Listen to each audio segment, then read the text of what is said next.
കൂട്ടുകാരെ, ഇന്ന് ഞാൻ നിങ്ങളോട് പറയാൻ പോകുന്നത് തിരുസഭയെ കുറിച്ചാണ്. സഭ എന്നതിന് ഗ്രീക്ക് ഭാഷയിൽ എക്ലേസിയ എന്നാണ് പറയുന്നത്. വിളിച്ചു കൂട്ടപ്പെട്ടവർ എന്നർത്ഥം. മാമോദിസ സ്വീകരിക്കുകയും ദൈവത്തിൽ വിശ്വസിക്കുകയും ചെയ്യുന്ന നമ്മൾ എല്ലാവരും കർത്താവാൽ വിളിക്കപ്പെട്ടവരാണ്. നാം എല്ലാവരും ഒന്നിച്ച് സഭയാകുന്നു. പൗലോസ്ലീഹ പറയുന്നത് പോലെ ക്രിസ്തു സഭയുടെ ശിരസ്സാണ്, നാം അവിടുത്തെ ശരീരവും. നാം കൂദാശകൾ സ്വീകരിക്കുമ്പോഴും ദൈവവചനം ശ്രവിക്കുമ്പോഴെല്ലാം ക്രിസ്തു നമ്മിലുണ്ട്, നാം ക്രിസ്തുവിലുമുണ്ട്. അതാണ് സഭ.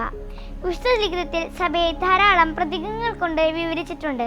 ഒരിടത്ത് ദൈവജനത്തെ പറ്റി പറയുന്നു, മറ്റിടത്ത് കർത്താവിന്റെ മണവാട്ടിയെ പറ്റി പറയുമ്പോൾ സഭയെ അമ്മയെന്ന് വിളിക്കുന്നു, വീണ്ടും ദൈവത്തിന്റെ കുടുംബം എന്ന് വിളിക്കുന്നു. മനുഷ്യരായ നമ്മുടെ ഇടയിൽ ദൈവത്തിന്റെ സാന്നിധ്യമാണ് തിരുസഭ. സഭ ഉണ്ടായിരിക്കണമെന്ന് ദൈവം ആഗ്രഹിക്കുന്നു. എന്നാൽ നമ്മെ വ്യക്തിപരമായിട്ടില്ല, ഒന്നിച്ച് വീണ്ടെടുക്കണമെന്നാണ് അവിടുന്ന് ആഗ്രഹിക്കുന്നത്.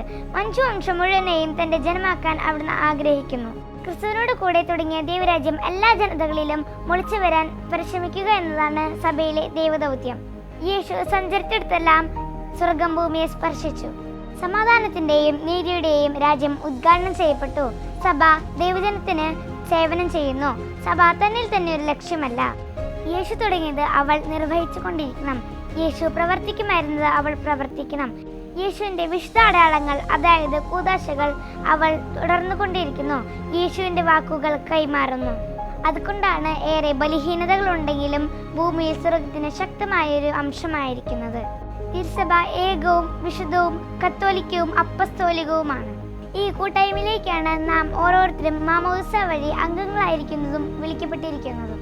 സഭയ്ക്കെതിരെ ഉണ്ടായ ഒരു വിമർശനം കേട്ടപ്പോൾ അതിന് മറുപടിയായി ഫാദർ കാൾ റാനർ ഇങ്ങനെ പറഞ്ഞു: സഭ ചുളിവുകളും ചാലുകളും ഉള്ളൊരു വൃദ്ധയാണ്, എന്നാലും അവൾ എൻ്റെ അമ്മയാണ്. എൻ്റെ അമ്മയെ ഒരുത്തനും തൊടുകയില്ല.